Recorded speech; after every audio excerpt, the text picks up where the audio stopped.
The Rangers got their hearts broken in game 5, but in game 6, it was them doing the heartbreaking, especially on the back of an incredible, unprecedented, exceptional Adolis Garcia grand slam. We're going to talk about all that and more on this episode of Locked On Rangers. Let's get into it. You are Locked On Rangers, your daily Texas Rangers podcast. Part of the Locked On Podcast Network, your team every day.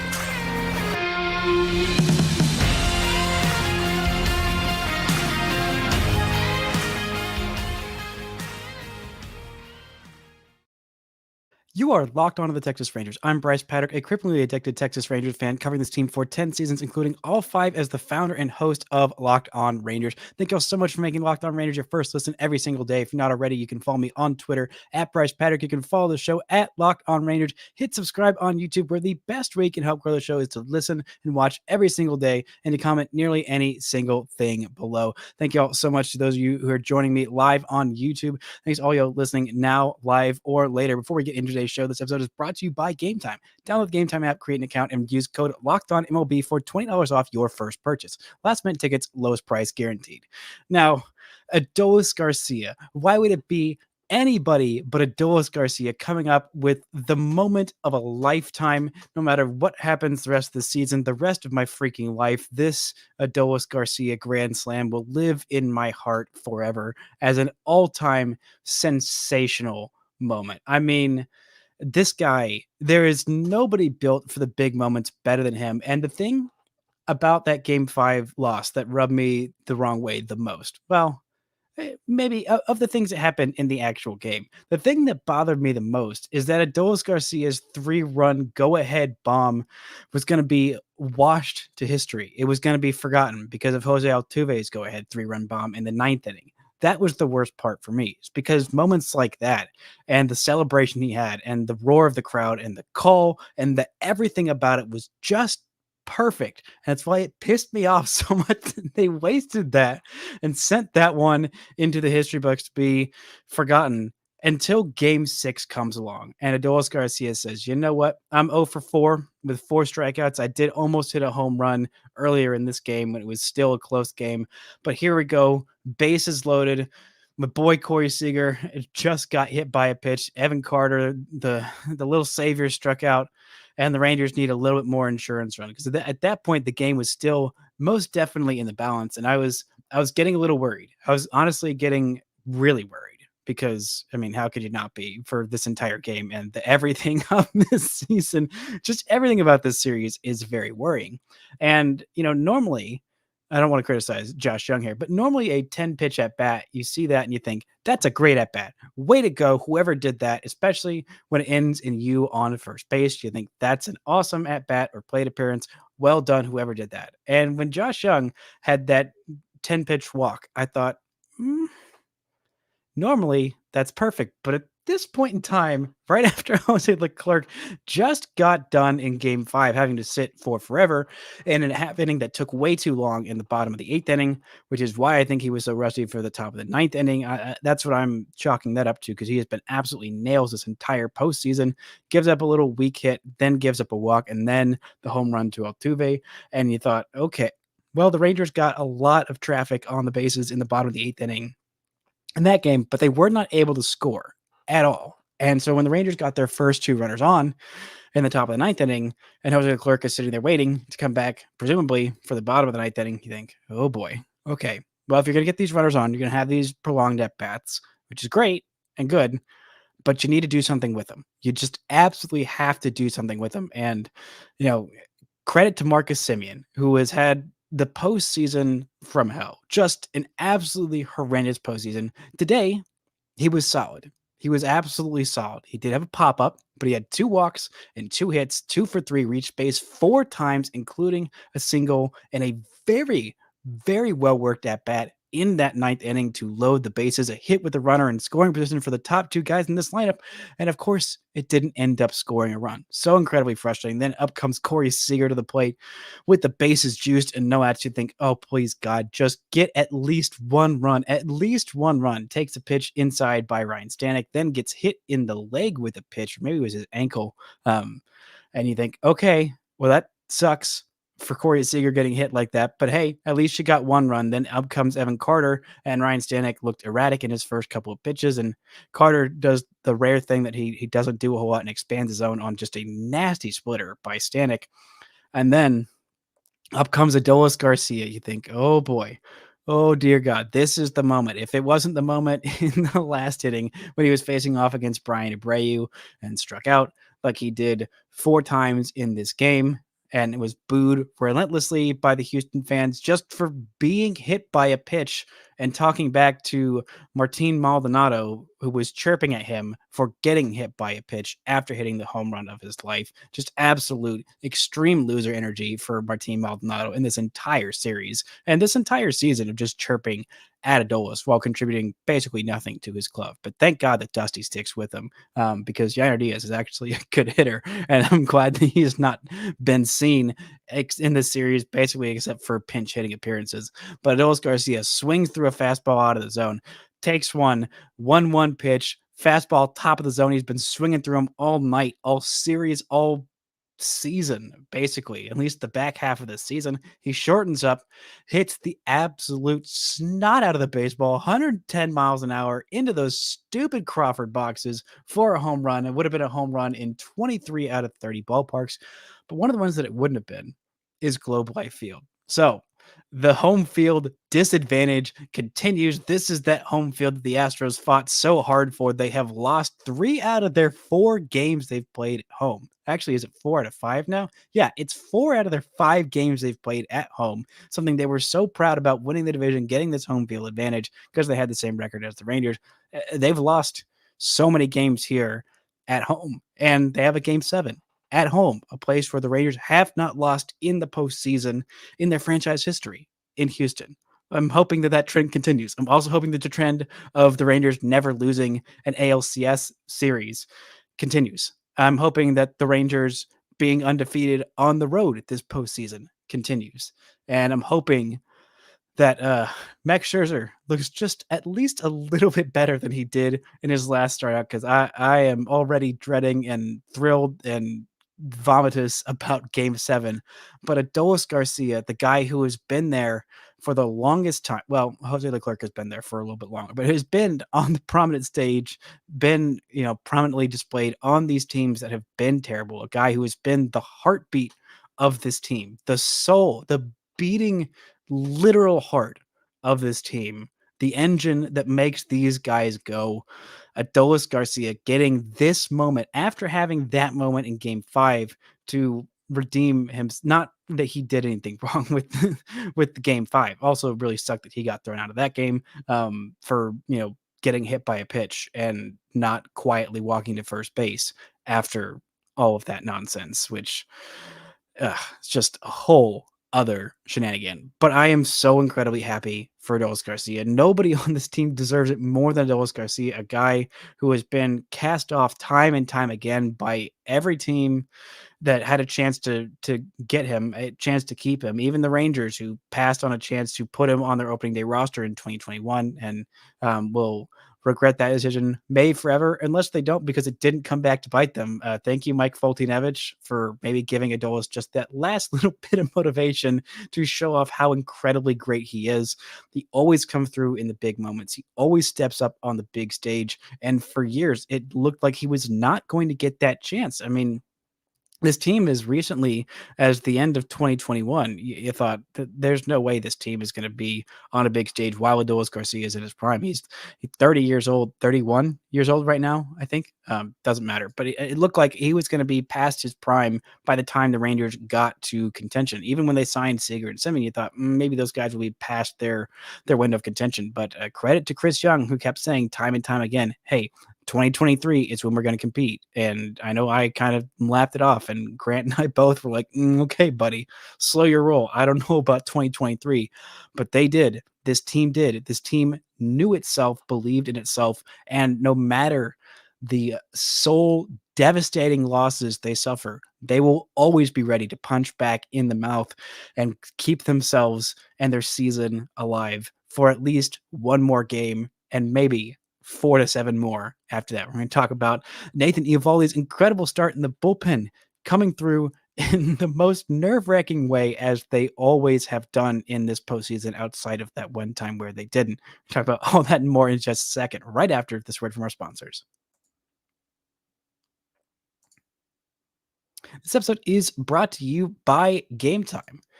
You shouldn't have to worry about buying tickets to your next big event. Gametime is the fast and easy way to buy all of your tickets for sports, music, comedy, and theater events near you. With killer last-minute deals, all-in prices, views from your seat, and their best price guarantee, Gametime takes the guesswork out of buying tickets. They are easy to find and buy tickets for every kind of event in your area. You can see views from your seat in the venue, the lowest price guarantee, event cancellation protection, job loss protection, all this kind of good stuff. Gametime has got your back. It is seriously so great and so easy to buy tickets at Gametime. They've got deals on tickets right to the start of the event and an hour after it starts. It's the place for last minute tickets. With zone deals, you pick the section and Gametime picks the seats for an average of 18% savings. Take the guesswork out of buying tickets with Gametime. Download the Gametime app and create an account. Use code LOCKEDONMLB for $20 off your first purchase. Terms apply. Again, create an account and redeem code LOCKEDONMLB for $20 off. Download Gametime today. Last minute tickets, lowest price guaranteed. Now, shout out to the everydayers for making Locked On Rangers your first listen every single day on tomorrow's show. We'll be back again live on YouTube, win or loss, no matter what happens, talking about Game 7 of the ALCS between the Houston Astros, the stinking Houston Astros, excuse me, I forgot their moniker, and the Texas Rangers. You can catch every pitch with the hometown broadcast on SiriusXM. Just download the SXM app and search Rangers. Now, this game was anything but easy. It was never going to be anything but easy, just like literally every single game in the year. Just every game forever with this team is it's so difficult. Why does it always have to be so incredibly difficult? Just one game, maybe game 7, you can just like take the drama out, just like, I don't know, jump on Christian Javier and destroy him early. That would be nice. But this game, it wasn't that. But Nathan Eovaldi was all that and then some. Oh my goodness, Nathan Eovaldi. I didn't think you could get any better than what you did in game 2. But gosh darn it, you freaking did. Oh my gosh. This guy was absolutely sensational, and I was worried. I was honestly a little worried because he was pissed at himself after game 2. When the Rangers did end up winning, he gave up 3 runs in 6 innings of work in that start. Did count as a quality start. This one, he goes 6 1/3 innings, 2 runs, both of which were earned, no homers, 3 walks, though, one of which was an intentional walk to Yordan Alvarez. They kept Yordan Alvarez from homering. Again, it's great. Every game without a Yordan homer is a blessing. And this offense, they kept it down. I mean, even when they had chance after chance after chance. I mean, the Astros were 1 for 8 with runners in scoring position. 9 men left on base because Nathan Eovaldi, when he's got runners on, he has got that dog in him, and that dog is the size of freaking Clifford the Big Red Dog. That's how much dog he's got in him. I mean, just 5 hits allowed in this one, and the walks, I mean, it was concerning. A pair of those walks were to Michael Brantley, and he just does not walk guys. He just does not walk them. Getting a little bit more soft contact, a little bit less swing and miss in this one. The splitter was working just something absolutely nasty in this one, especially to Michael Brantley, who the only time that he got him out, actually, he might have gotten him out multiple times, but the one time that he struck him out, or on, I believe it was 3 different of the splitters. Like, he was just absolutely nails in this one, just dealing dominant, giving you absolutely nothing in a game that was incredibly close. I mean, he let up the Astros run in the first inning, got a couple of runners on early, and you thought, okay, well, that's not boding well. But then big game Nate Dogg doing his thing with runners in scoring position, becoming absolutely unhittable, except he gets hit for the 1 run, gets the 1 run on the board. Rangers get it back in the 2nd inning, get a pair back in the 4th inning. Then he gives up another one in the 6th inning and makes it all the way to the 7th, where he passes the baton to Josh Sborz, gets an inning of scoreless baseball for himself there, just a hit and a walk and a strikeout. Then Jose Leclerc comes on, and he does it in the 8th inning, needing 5 outs to potentially get the save in what was, I believe, a 1-run game at that point. Yes, it was still a 2-run game at that point. The Rangers got their one run of insurance in the 8th inning from some great at-bats by Mitch Garver. We'll talk about him in just a second. An absolutely sensational day by Mitch, that guy, Garver. And Jose Leclerc, in a difficult spot, gets a walk, bases are loaded, and strikes him out. Strikes John Singleton out on a cutter above the zone.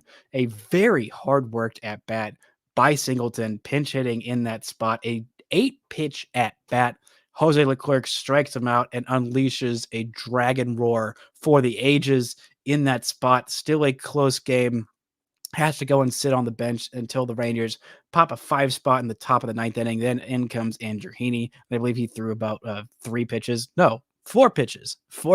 to get 3 outs with a 7-run lead in the bottom of the 9th inning. Astros go out with a whimper. Rangers even the series back up, go into a game 7. Oh my goodness. That at bat by John Singleton, I mean, hats off to him. That was honestly a sensational battle. Coming off the bench and pitch hitting like that is very, very difficult. And getting Dubon to line out with 1 out and the bases loaded, like that was a big at bat for Leclerc as well. But to have the confidence in himself to come in that spot, thinking he's going to need to have a 5-out save, and Bochy's confidence in sticking with him and bypassing Chapman altogether and saving Chapman for a game 7, which I'm just already preemptively extremely anxious thinking about Chapman in a game 7 in Houston, where bad things have happened to him historically in the ALCS in Houston. But hey, the bullpen held in this one, and I am so incredibly excited for Jose Leclerc to come back after that moment, after suffering that kind of kick to the nards. Like, I could not imagine a more emotionally gut-wrenching thing to give up in that spot. I mean, the guy has been everything you could ask for and more this playoffs. He has pitched in every single win for the Rangers and 1 loss to this point. The Rangers have needed him so incredibly badly to get him through so many close games. Because, I mean, the Rangers did sweep their way here, and there were a few blowouts, but really a lot of these games were incredibly close, and they needed the likes of Josh Sborz and Aroldis Chapman and Jose Leclerc to be absolutely nails. And to have a streak like that going and to give it up in a game 5, that if you win that one, you feel really, really incredibly good about your chances going back to Houston for a couple of games.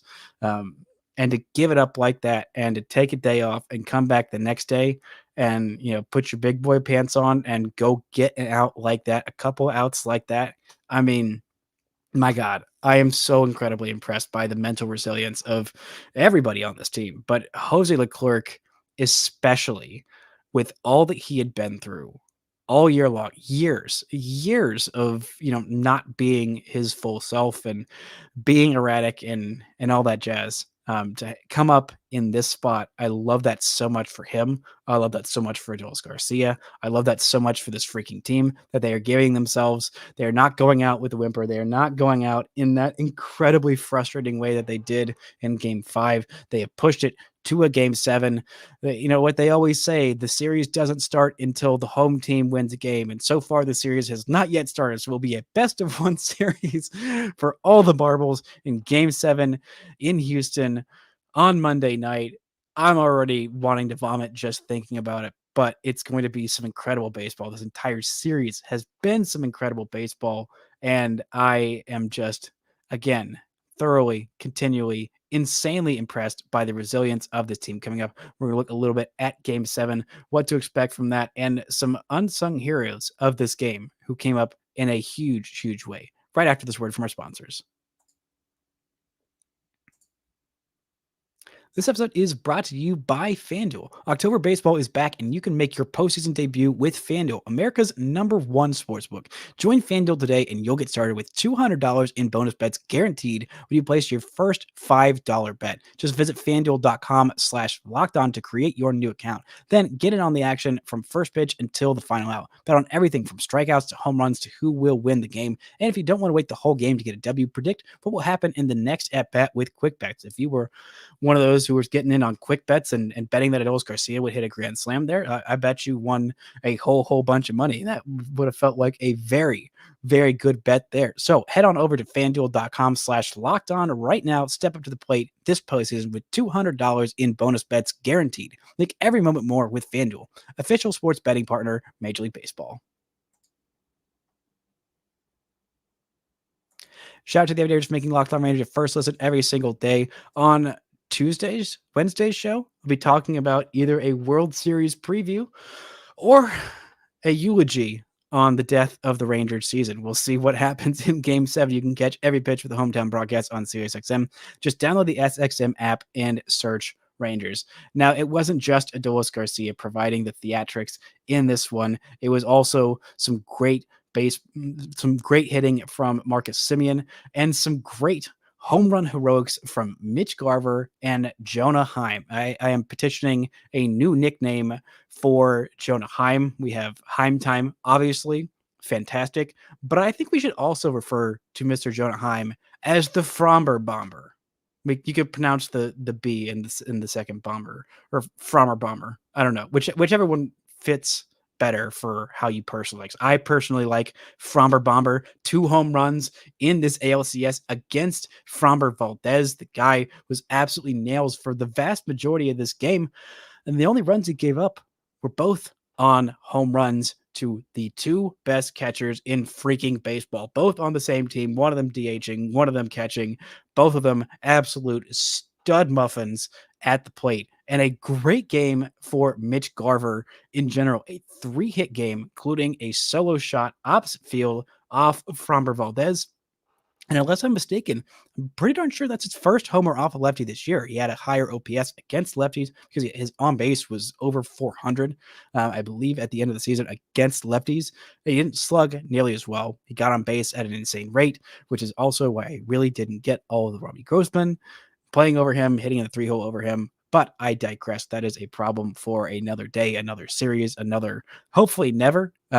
But maybe at some point we will see it again, but not in this series because there are no more lefties that the Astros are going to be throwing in this series because Framber is the only one on the roster. But a 3-hit day for him, including a little bloop single right before Jonah Heim's homer to give the Rangers the lead in that 4th inning with the 2-run bomb, opposite field shot, the first opposite field home run as a righty for Jonah Heim all season long. What a freaking time to do it. And a homer that looked like it could have been robbed by Kyle Tucker, who is robbed, I believe,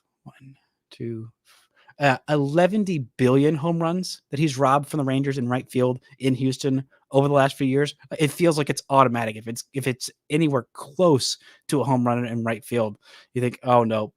Oh, God, no. Kyle Tucker is going to do it. Oh, God, absolutely. He's going to rob it yet again. And this one, he just did not get a good read on it and makes a jump and just kind of mistimes it and cannot get it.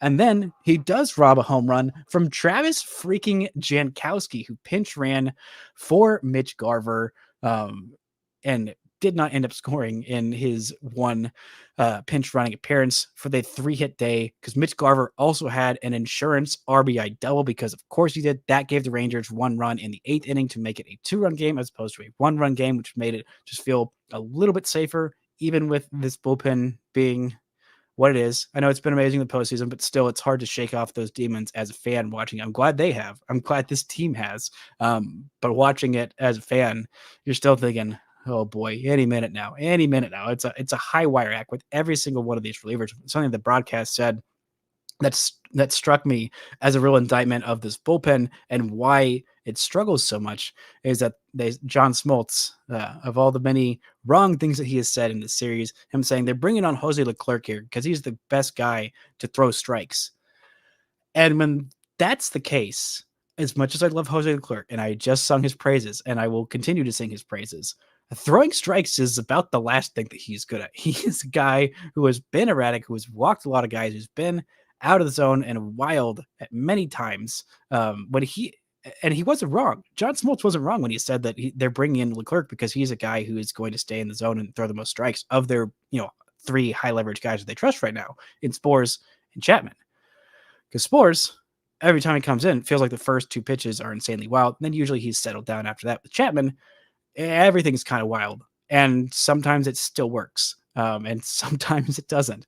But he is extremely erratic. And when Jose Leclerc is your guy who you trust to throw strikes, um, that's that's not ideal. It's not necessarily ideal. I mean, he's been great, and I love him, but like usually you would have more guys you would trust back there to come in and throw strikes. Well, I guess there are other guys who you trust to throw strikes, but not good strikes. Because I mean, Will Smith can throw some strikes. He's not going to walk a whole bunch of guys, but he's also going to give up a whole bunch of loud contact. Same thing can be said for Chris Stratton at this point, and I think the same thing could have been said if the Rangers were going to throw, Cody Bradford out there. He's going to throw strikes, but sometimes they're going to get lit up, and we'll see who they have that throws in this game 7. It's obviously going to be Max Scherzer to start, and I'm thinking that he'd be better than he was in his first game out. I mean, you'd have to think. I don't know how much the pitch count is going to go up from what he was throwing. I believe he threw like it was on a 70-ish pitch count limit, and I think he went under that because he was lit up so often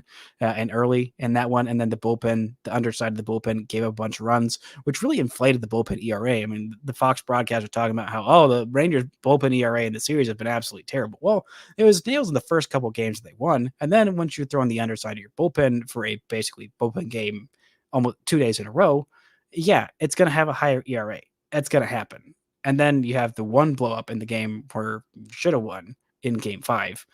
And that's really, of the A side of the bullpen, that's really the only damage that the Astros have done against it. There was also the solo home run by Jordan against Aroldis Chapman.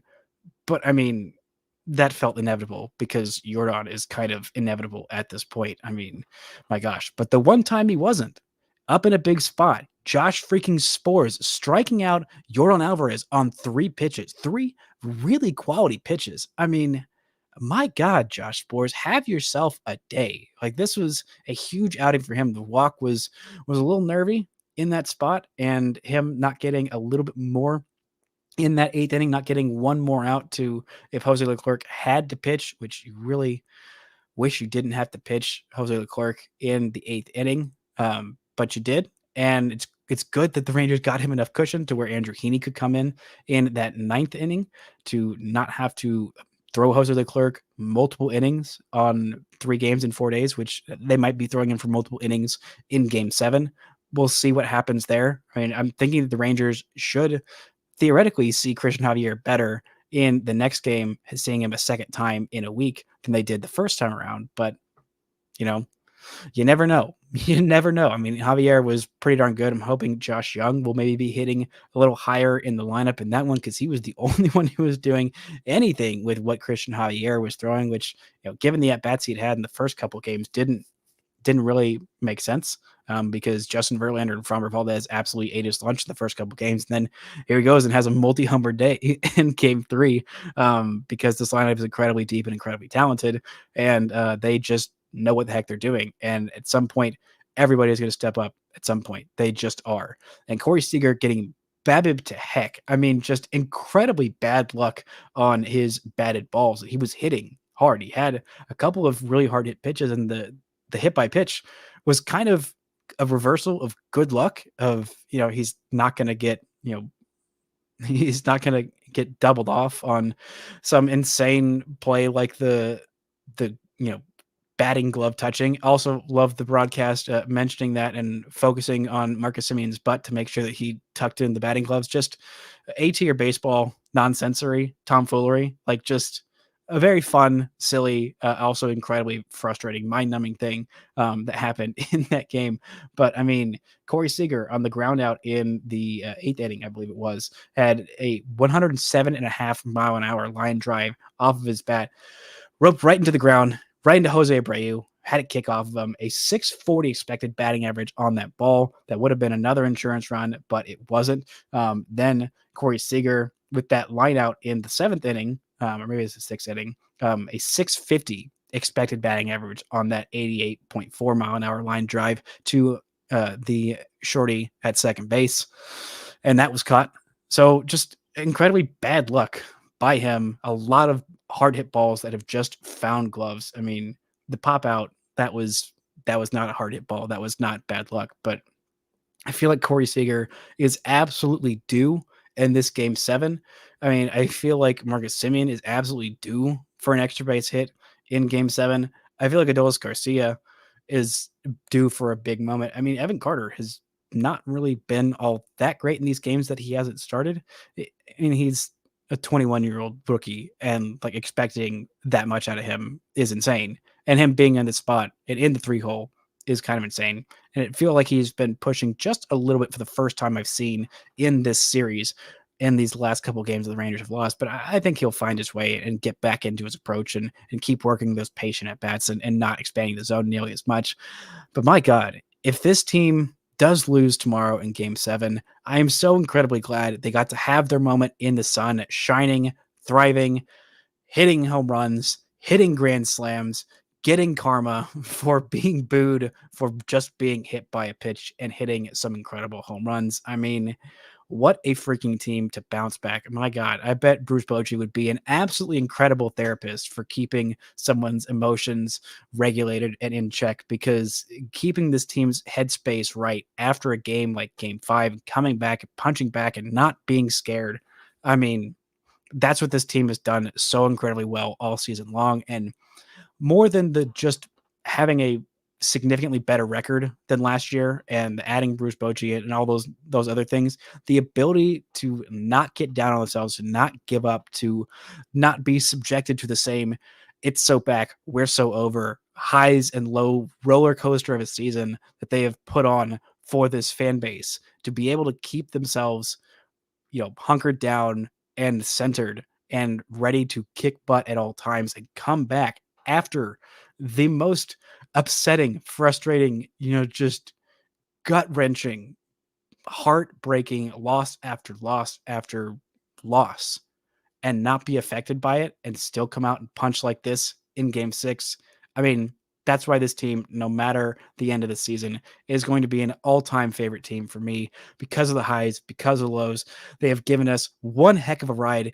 And hey, they've got at least one more game. Game 7, Max Scherzer on the hill.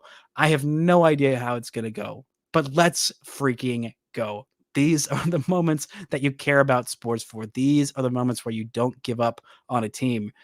And these are the moments that you wait your entire life for, because it's going to be something, good or bad, you're going to remember absolutely forever. Just like this amazing game 6 in Adolis Garcia's grand slam of a freaking lifetime. Thank y'all so much for listening and subscribing. And until next time, don't forget to enjoy game 7, Texas Rangers ALCS baseball.